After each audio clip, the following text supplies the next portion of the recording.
Bonjour, aujourd'hui je vous propose de réaliser un nouveau circuit dans Logisim pour réaliser un afficheur braille, plus précisément une cellule braille. Donc le braille, c'est le système qui permet aux non-voyants de lire des documents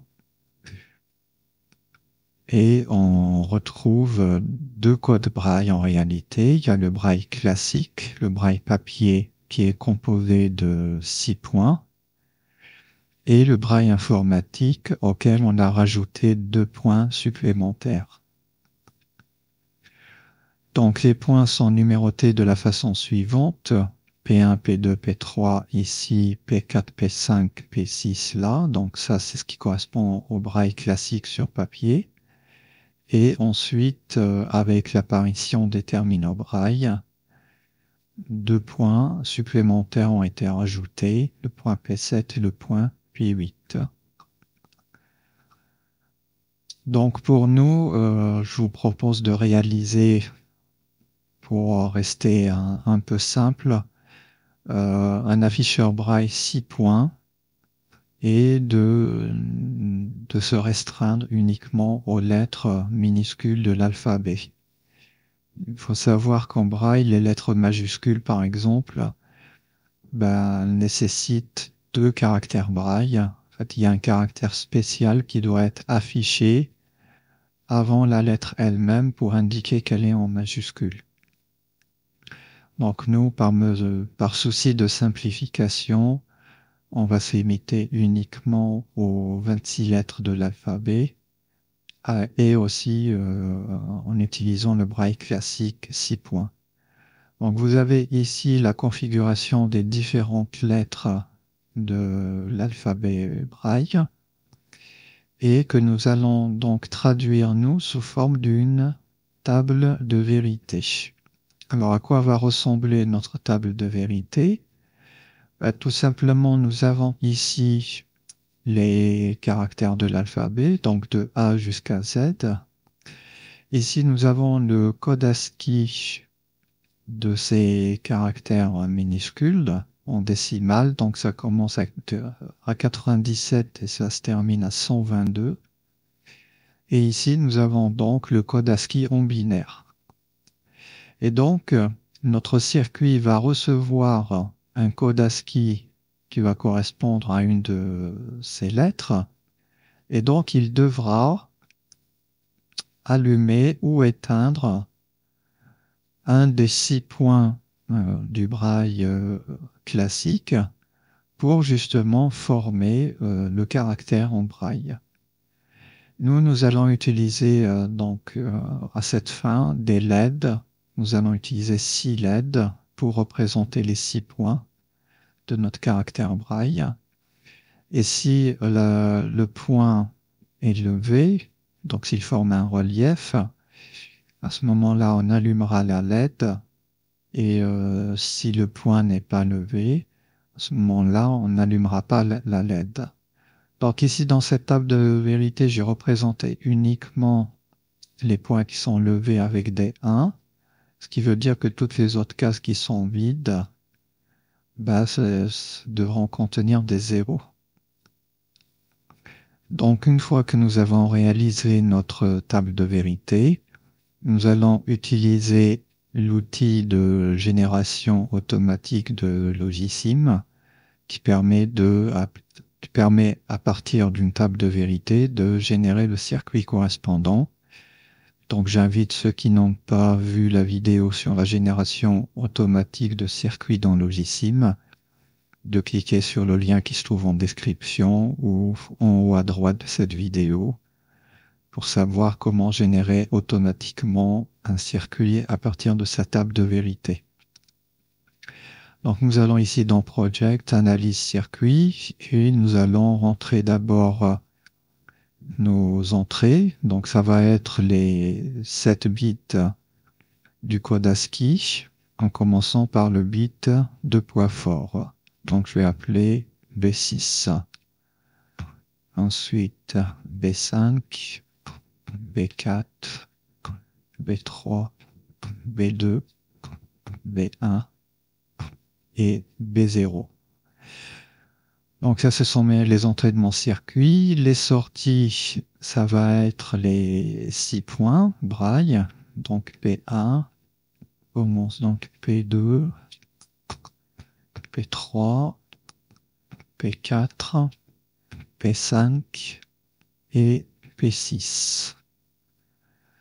Voilà, donc une fois que j'ai rentré mes entrées et mes sorties, Logisim va me générer automatiquement une table de vérité vierge, donc que je vais compléter avec la table de vérité que je vous ai montré tout à l'heure. Et on se retrouve juste après la complétion de cette table de vérité.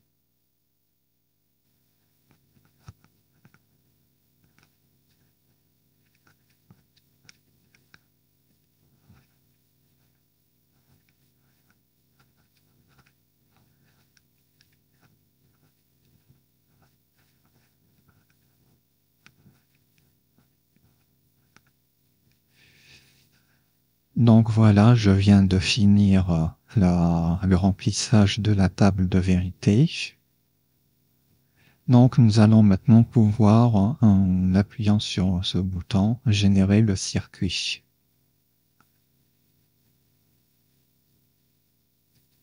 Ok.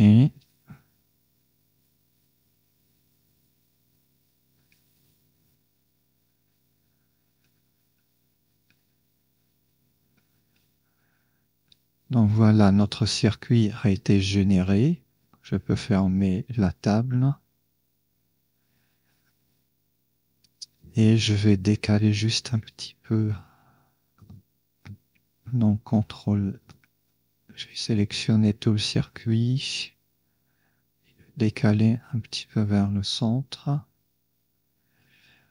Voilà, donc nous avons ici les 7 bits du code ASCII, de B0 à B6, qui constituent les entrées du circuit.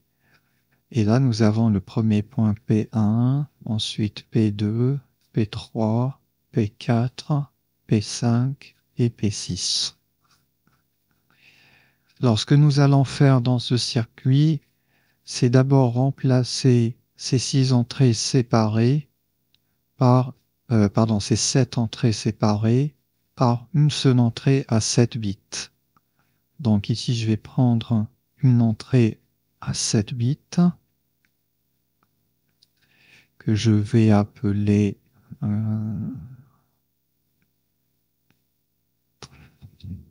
caractère. Donc, je vais placer au nord le libellé. Donc voilà, ici j'ai le code ASCII de mon caractère. Et donc, je vais avoir besoin d'un splitter. Un splitter sur 7 bits.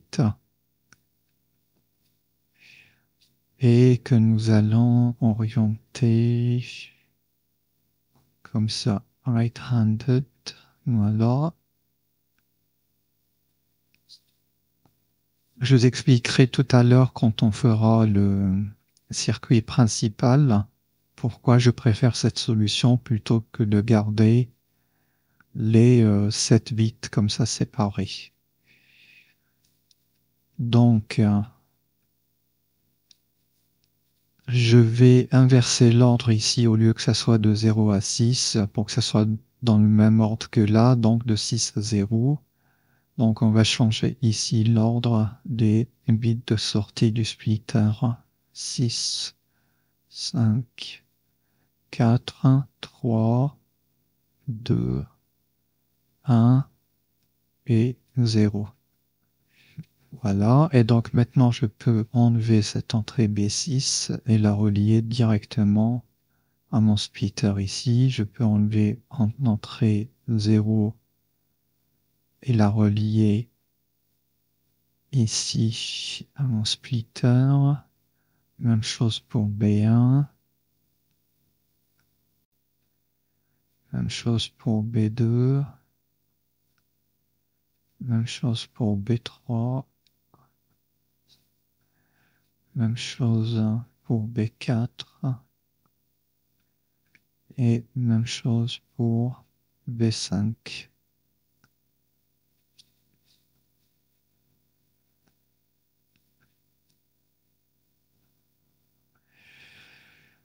Voilà, donc j'ai maintenant mon circuit qui a en entrée un code ASCII sur 7 bits et qui me produit les 6 sorties de P1 à P6. Et nous allons maintenant faire de ce circuit-là un composant à part entière pour qu'on puisse le réutiliser dans notre circuit principal. Donc là aussi, ceux qui n'ont pas vu la vidéo sur comment créer des composants dans Logisim, je vous invite à cliquer sur le lien qui se trouve dans la description ou bien en haut à droite de cette vidéo pour voir comment on crée de nouveaux composants. Donc on va cliquer ici. Donc voici l'apparence extérieure de notre composant. Donc on retrouve ici l'entrée, le code ASCII en entrée et ici les 6 sorties P1 à P6. Alors on va travailler un petit peu cette apparence. Donc la touche contrôle permet d'être aligné sur la grille. Donc celui-là, on va le laisser là. Ça, pour un moment, je le mets ici. Ça vient ici. Le deuxième vient là. Le troisième vient ici. Le quatrième vient là. P5 et P6. Voilà, donc je peux maintenant réduire un peu la taille. Et on va prendre ici Border and Fill. Fill Color, on va prendre du vert.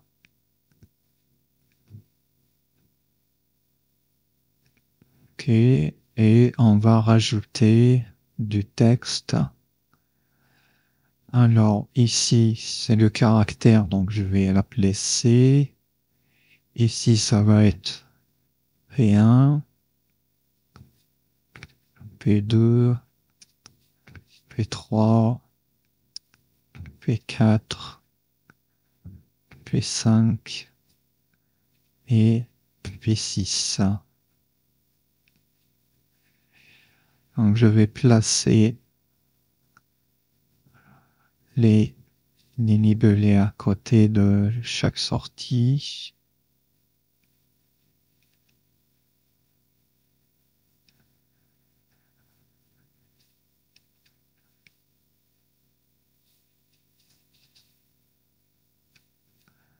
Et le caractère ici. Et on va rajouter peut-être un texte avec une taille un peu plus grande, en gras 20. Et on va mettre par exemple BR pour braille et qu'on va placer ici.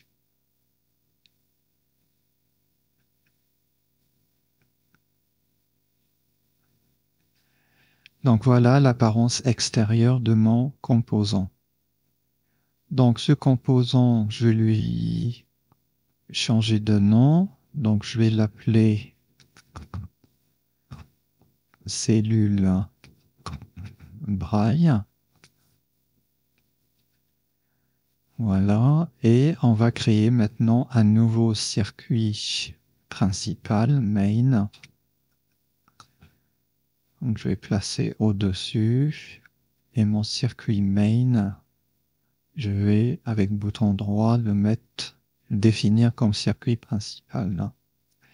Et donc maintenant, je peux prendre ma cellule braille que je viens de créer et l'utiliser dans mon circuit principal. Donc on a dit qu'on allait avoir besoin de 6 LED pour représenter les points braille. Donc ici, LED. Et on va prendre, lorsque le point est levé, donc on color, on va le mettre en noir tout simplement, lorsque le point est allumé, enfin lorsque la LED est allumée. Et lorsque c'est éteint, off color, on va prendre quelque chose de transparent. Ok. Voilà.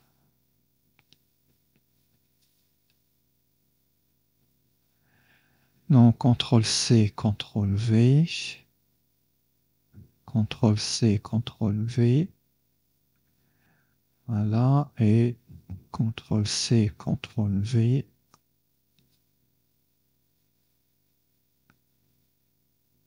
Et on va les orienter vers l'est, ces trois-là.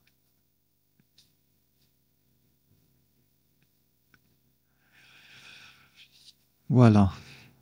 Et pour pas avoir trop de fils, on va utiliser tout simplement des tunnels pour chaque picot.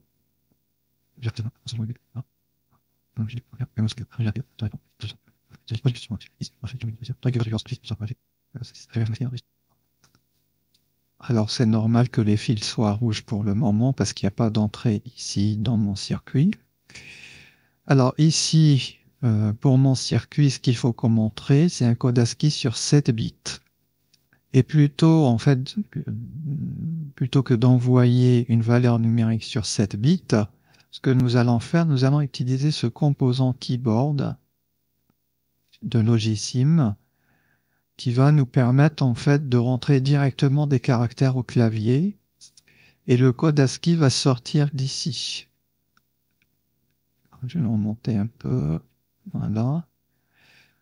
Donc quand on va taper des caractères ici, ils vont sortir par là, mais il faudra qu'on envoie un signal d'horloge. Chaque fois que l'horloge avancera, il y aura un caractère qui sera lu. En fait, ça agit comme un buffer, donc un tampon qui va garder les caractères. Et chaque fois que l'horloge va lui donner un signal par là, sur cette entrée, il va nous sortir un des caractères qu'il a gardé dans son buffer. Donc voilà, donc je vais avoir besoin d'une horloge.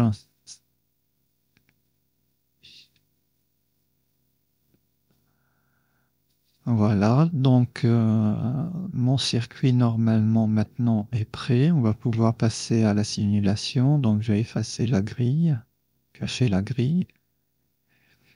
Et on va pouvoir passer à la simulation.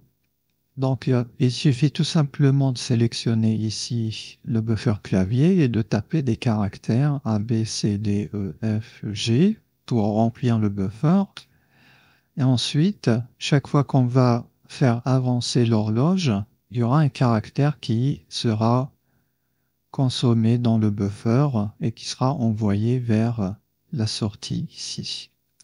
Donc pour le moment, vous voyez que c'est le premier caractère A qui sort, donc ça correspond bien au code braille de A où il y avait un point ici.